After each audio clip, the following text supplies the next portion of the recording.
और हमने 2 रोटी चाहिए जीने के लिए। ये कार और कोठियों को प्राप्ति की होड़ लगा कर हमने अपने कर्म बिगाड़ दिए।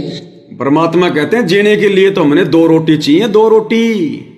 ये कार और कोठी की होड़ लगा के तो हमने अपना जीवन बर्बाद कर लिया, अपने कर्म फोड़ लिए।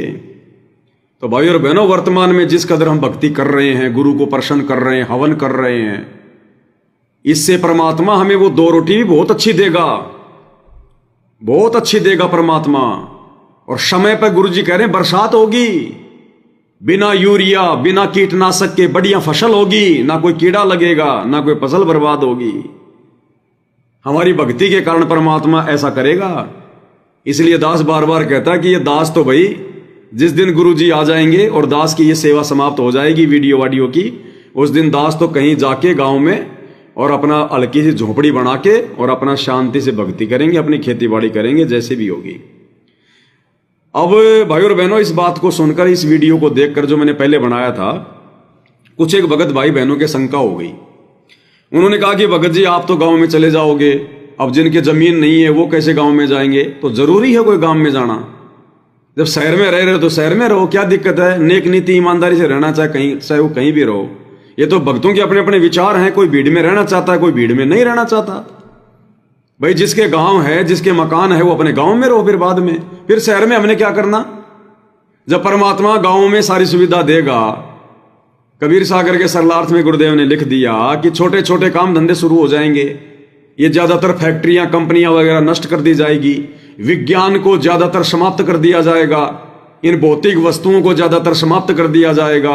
लोग सिंपल कपड़े पहनेंगे, सादा जीवन जिएंगे, और गांवों में पहले की तरह काम धंधे शुरू हो जाएंगे। छोटे छोटे जो कुटीर उद्योग है, लघु उद्योग है, वो शुरू हो जाएंगे।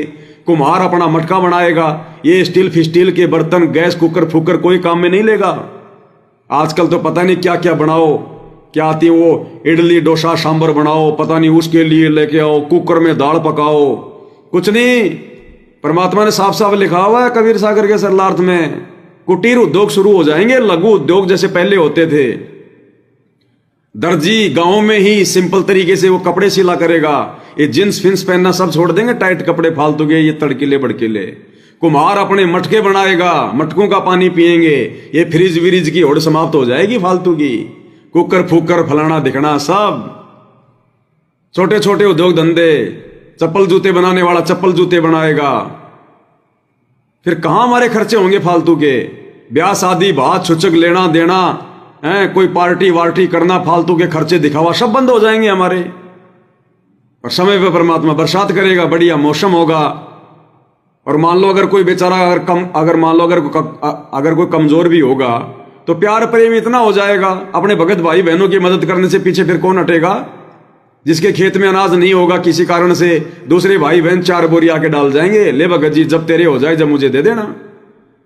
ऐसा प्यार प्रेम होगा जो आज से 40 साल पहले था। आज से 40 साल पहले गांव में यही तो प्यार प्रेम था। तो भाई और बहनों, वो समय आएगा। इसलिए दास कह रहा कि फिर इस भागदौड़ की जिंदगी में नहीं जिएंगे, एकांत में जाके अपनी भक्ति करेंगे। ना भक्तों से ज्यादा मिलना जुलना होगा, क्योंकि परमात्मा ऐसी व्यवस्था करके जाएंगे, किसी को धक्के खाने की जरूरत नहीं पड़ेगी कहीं घूमने की। ना कोई आश्रम की व्यवस्था होगी, कोई एक आधा आश्रम समझ लो बड़ी मुश्किल से, जो परमात्मा एक सिस्टम सेट करके जाएंगे नाम वगैरह के लिए। और दूसरा भाई और बहनों, जैसे गुरुदेव बार बार सत्संग में कहते हैं कि इस दास ने प्रथम नाम और शतनाम को तो लगभग सार्वजनिक जो है कर दिया। यानी गुरुदेव ने प्रथम नाम को और शतनाम को तो अपने सत्संगों में सार्वजनिक ही कर दिया। लेकिन आने वाले समय में क्या करके जाएंगे परमात्मा? ये प्रथम नाम की शतनाम की दीक्षा ये सार्वजनिक मिला करेगी। ये टीवी चैनल वगैरह पे टाइम फिक्स हो जाएगा।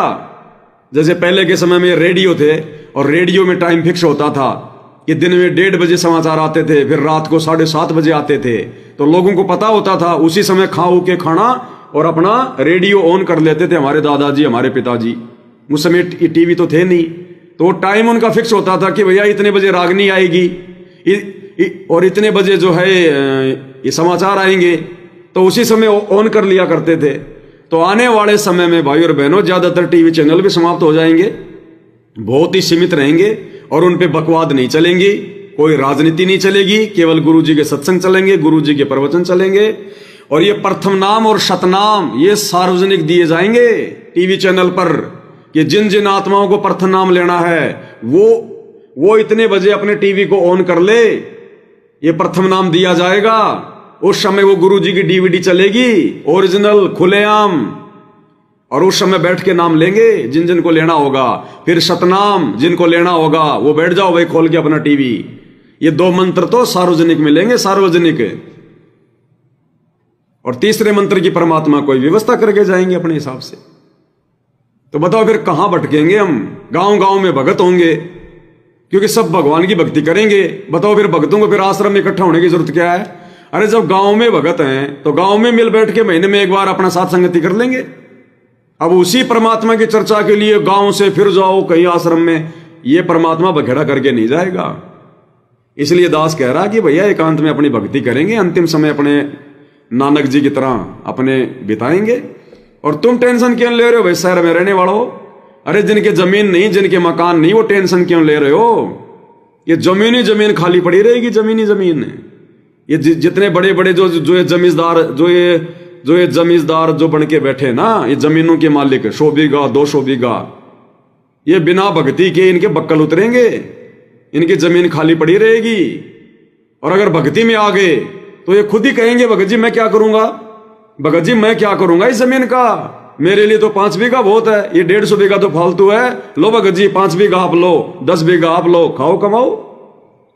ऐसा माहौल आ जाएगा आने वाले समय में। ऐसा परमात्मा सतयुग जैसा माहौल पैदा कर देगा यहां पर हजारों वर्षों के लिए। तो जिनके मकान नहीं है, जिनकी जमीन नहीं है, उनको मकान भी मिलेगा, जमीन भी मिलेगी, एक्स्ट्रा फालतू में पड़ी रहेगी। और फिर फालतू में कोई जोतेगा ही नहीं, क्योंकि वर्तमान में तो ज्यादा से ज्यादा जमीन लोग इसलिए जोत रहे हैं क्योंकि ज्ञान तो है नहीं। और उसी जमीन में ठोक ठोक के यूरिया, ठोक ठोक के यूरिया, फसल पे फसल, फसल पे फसल। क्यों? भौतिक इच्छाओं के कारण है। हमने गाड़ी भी उसी जमीन की पैदावार से लाना है, हमने ब्याह शादी भी उसी जमीन की पैदावार से करना है, बच्चों की पढ़ाई की फीस भी उसी जमीन की पैदावार से। इसलिए आदमी भाग रहा है दिन रात बैल और गधे की तरह। और आने वाले समय में कुछ नहीं होगा, सिंपल तरीके से सब कुछ। तो कोई भागदौड़ नहीं करेगा, आराम से खाली पड़ी रहेगी ये। बाकी खाली जानवरों के लिए, गाय भैंसों के लिए, पशुओं के लिए खाली पड़ी रहेगी। आदमी बहुत सीमित खेती करेगा और उसी में परमात्मा छप्पर फाड़ के दे देगा। तो जिन भाई बहनों के शहरों में मकान है, गांव में जमीन नहीं है, वो चिंता मत करो। लेकिन उम्मीद भी लगा कि मत बैठना, उम्मीद भी लगा कि मत बैठना कि मुझे भगत भाई देंगे इस प्रकार से। वो तो मालिक दिलवाएगा, ऑटोमेटिक परमात्मा ऐसी व्यवस्था करके जाएगा, ऐसा सतयुग जैसा माहौल पैदा करके जाएगा। जल्दबाजी में थोड़ी जाएगा सतलोक हमारे को बीच में छोड़ के, हर प्रकार से सेट करके जाएगा। अरे हम तो चले जाएंगे, जो मेरी जमीन हो फिर तुम पा लेना भाई। मेरे हिस्से में जो जमीन होगी, जैसे भी मालिक दया करेंगे, हमने तो गुरु जी के रहते सहते जाना सतलोक, पीछे से तुम लोग जोत लेना भाई। अगर तुम्हारी दिक्कत हो रही है तो, अगर ज्यादा जमीन नहीं है तो कहने का मतलब है अभी तो समय है भाई और बहनों आगे का। अभी वर्तमान में भक्ति नहीं हो रही है, रियल में भक्ति नहीं हो रही है। और थोड़ी बहुत भक्ति कोई कर रहा है तो केवल सत्सेवक भाई बहन, बाकी वर्तमान में संगत भक्ति नहीं कर रही। और कहां से भक्ति कर लेगी जब भक्ति को करवाने वाला संघर्ष कर रहा है। अरे जो भक्ति करवाने के लिए सतलोक से चलकर आया है गुरुदेव भगवान, जब वो खुद ही संघर्ष कर रहे हैं, जेल में बैठे हैं, तो भगत क्या खाक भक्ति कर लेंगे? अरे भक्ति करवाने के लिए तो भगवान संघर्ष कर रहा है फिलहाल। आप और हमने उनके संघर्ष में सहयोग करना चाहिए। और हम भाग रहे हैं राजनेताओं की तरफ, स्टेडियम बनाने की तरफ, आरक्षणों में भाग रहे हैं, जबकि हमने अपने बाप का सहयोग करना चाहिए था, उनके मिशन को आगे बढ़ाना चाहिए था। और हम लोग हो गए काल के गुलाम, हम लोग हो गए दुनिया के गुलाम। तो इसलिए माहौल बिगड़ेगा, क्योंकि भगत ही नहीं समझ पा रहे। जगत तो कहां से समझेगा, भगत ही नहीं समझ रहे। इसलिए माहौल बिगड़ेगा भाई और बहनों एक बार। और ये माहौल बिगड़ेगा तब ये काल छटनी करेगा। जो अधर्मी आत्मा है, भक्ति के योग्य नहीं है, उनको काल ले जाएगा उठा के। ये जनसंख्या सीमित हो जाएगी, थोड़ी हो जाएगी, और फिर खाली पड़े रहेंगे तुम्हारे शहरों की बिल्डिंगें। इनके अंदर कबूतर अंडे देंगे। ये जो 10-10 मंजिल की, 20-20 मंजिल की लोगों ने जो बिना ज्ञान के बना बना के छोड़ दिए ना, ये अपने ये धंधे के लिए, इन महलों में भगत तो रहेंगे नहीं। भगत की तो आस्था ही खत्म हो जाएगी। भगत को तो पूरी कोई बिल्डिंग दे देगा तो भी थूकेगा उसकी तरफ है। इनके अंदर भाई और बहनों कबूतर अंडे देंगे, कबूतर अंडे। सब इस शहरों से बाहर निकल के भक्ति करना चाहेंगे अपनी सुख शांति से। 2 टाइम की रोटी भगवान देगा, भक्ति से देगा, और ऐसी दे देगा कहां से व्यवस्था कर देगा परमात्मा, फिर कौन फंसेगा। इसलिए दास कह रहा था कि हमने तैयार होना है उसी हिसाब से, हमने उसी हिसाब से अपने आप को सेट करके चलना है। और जब वर्तमान में सेट होके चलेंगे तभी तो हमारी वैसे भाव बनेंगे। फिर हम ये सोच लें कि नहीं मैं तो आगे ऐसा रहूंगा, गुरुजी ने कह रखा कि मेरे को बढ़िया धन मिलेगा, बढ़िया पैसे हो जाएंगे, बढ़िया सुख मिलेंगे, फिर हम क्या खाक करेंगे फिर। अरे गुरु तो देगा लेकिन हमने लेना नहीं है। गुरु तो देगा लेकिन हमने हाथ जोड़ने, हमने नहीं लेना, क्योंकि फिर गुरु ने इस माया के अवगुण भी बता दिए। अरे आग को कोई अपने नजदीक आने देगा क्या? ये माया, ये संपत्ति तो आग है, आग। आग से तो हाथ जोड़े जाते हैं, भैया तू दूर रह रे, इसकी तो तपन भी बेकार है। हाथ अंदर चला गया तो क्या होगा? तो हाथ जोड़ेगा जो भगत होगा वो तो, कि गुरुजी नहीं, मालिक आपका तो विधान है, आप तो दोगे परमात्मा, लेकिन आपने मुझे जो ज्ञान दे दिया फिर मेरी भी तो कोई जिम्मेदारी बनती है कि सुख के माथे पत्थर पड़े जो नाम हृदय से जाए, और बलिहारी उस दुख के ऊपर जो पल पल नाम रटाए। फिर ये भी तो वाणी बोल रखी है भगवान ने, और फिर ये भी कह रखा भगवान ने कि साईं इतना दीजिए जिसमें कुटुंब समाओ, और हम भी भूखे ना रहे साधु ना भूखा जाए। बताओ फिर हम क्यों लेंगे? जो मूर्ख भगत होगा वो लेगा। तो भगवान तो देगा, वो देना भी हमारी वो परीक्षा होगी, वो देना भी हमारी वो परीक्षा होगी। जो है गुरुदेव के द्वारा आवश्यकता से ज्यादा धन देना भी आप और हमारी परीक्षा होगी। लेकिन हमने हाथ जोड़ लेना है कि गुरुजी बस परमात्मा दास तो इसी में सुख शांति से रह लेगा, बस आपका आशीर्वाद चाहिए, इससे बड़ी कोई संपत्ति कोई धन नहीं है मालिक, आप साथ हैं तो सब कुछ है परमात्मा। इस प्रकार से तो क्या करें गुरुदेव? नंबर का काम करें, रिश्वत ले में, चोरी, देसी घी की जो चलाते हैं गाय और भैंस के घी की।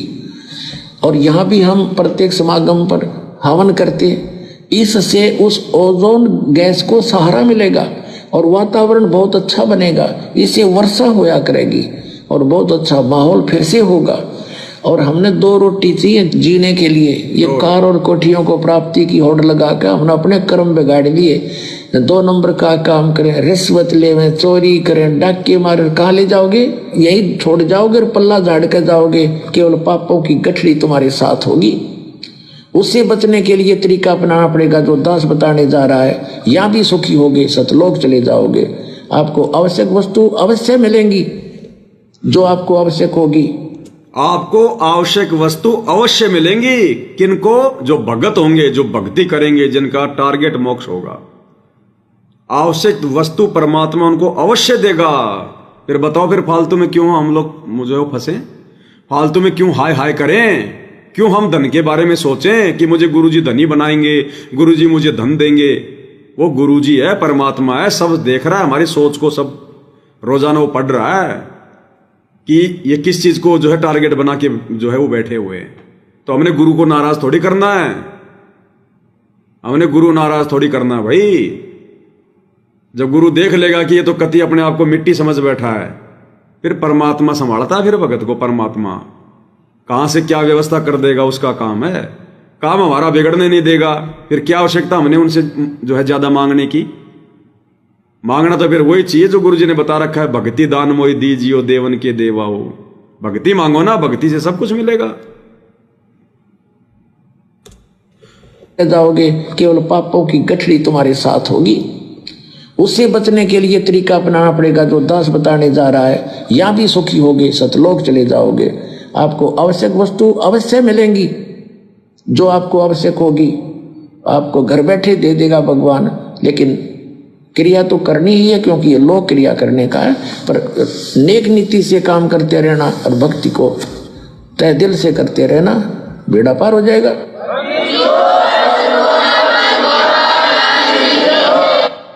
तो भगवान कह रहे हैं कि आवश्यक वस्तु आपको परमात्मा अवश्य देगा और घर बैठे देगा।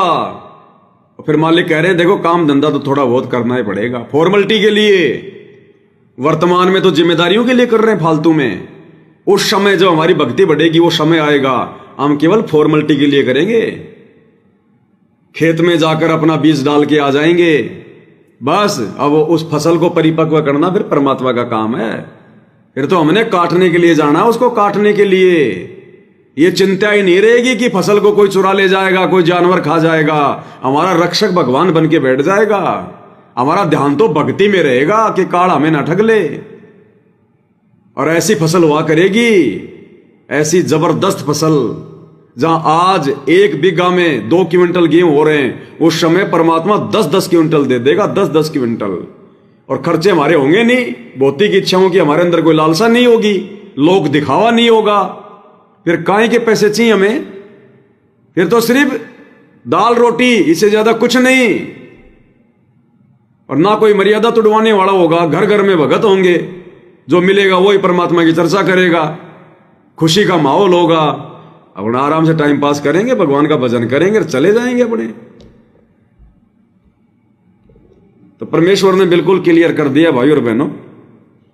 ये 2 छोटे छोटे सत्संग आज ये दास की नजर में आए थे, क्योंकि भाई और बहनों रोजाना परमात्मा ने हमें क्या भक्ति की खीर खिलानी है, वो परमात्मा दास को दे देते हैं रोजाना कि भाई आज तुझे इस टॉपिक पे बोलना है, आज तुझे इस टॉपिक पे बोलना है। और बड़ी मुश्किल से मुझे परमात्मा 2 घंटे पहले प्रेरणा करते हैं। कोई सत्संग भी हाथ लगता तो 2 घंटे पहले, अन्यथा दास के पास तो है शॉर्ट वीडियो, लेकिन उनका तो भगवान नंबर ही नहीं आने दे रहा। दास जो सत्संग सुनता है रोजाना, उसी में से पॉइंट निकल के आ जाते हैं।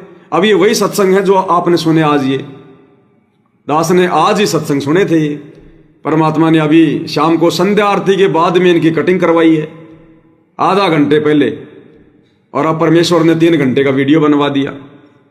तो भाई और बहनों, गुरुदेव के सत्संगों में अथाह ज्ञान छुपा हुआ है, अथाह भेद ही भेद है, संकेत ही संकेत है। बस हमने थोड़ा सोचना है कि गुरुजी इन सत्संगों के माध्यम से हमें समझाना क्या चाहते हैं, हमें कहना क्या चाहते हैं। और वो भी हम नहीं कर पा रहे थे, क्योंकि हम ठहरे 2 कोटि के जीव सारे के सारे। इसलिए फिर भगवान ने साध संगतियां शुरू करवाई कि साध संगतियों के माध्यम से ये भेद निकल के आएगा। साध संगत से भेद जो पाया, सतगुरु रामपाल जी परमेश्वर जी ने सफल बनाया। यानी गुरुदेव भगवान के आशीर्वाद से अब साध संगतियों के माध्यम से रोजाना आप और हमारा चिंतन मनन हो रहा है, ताकि इस ज्ञान की और भगवान की भूल ना पड़े। ये आप और हमारे ऊपर महाउपकार है, गुरुदेव का महाउपकार। ये उन आश्रम वाले भाई बहनों को देख लो आप, काल सुनने नहीं दे रहा वीडियो, साध संगति के वीडियो सुनने नहीं दे रहा, डरा रखा है भयंकर तरीके से कि नाम खंड हो जाएगा।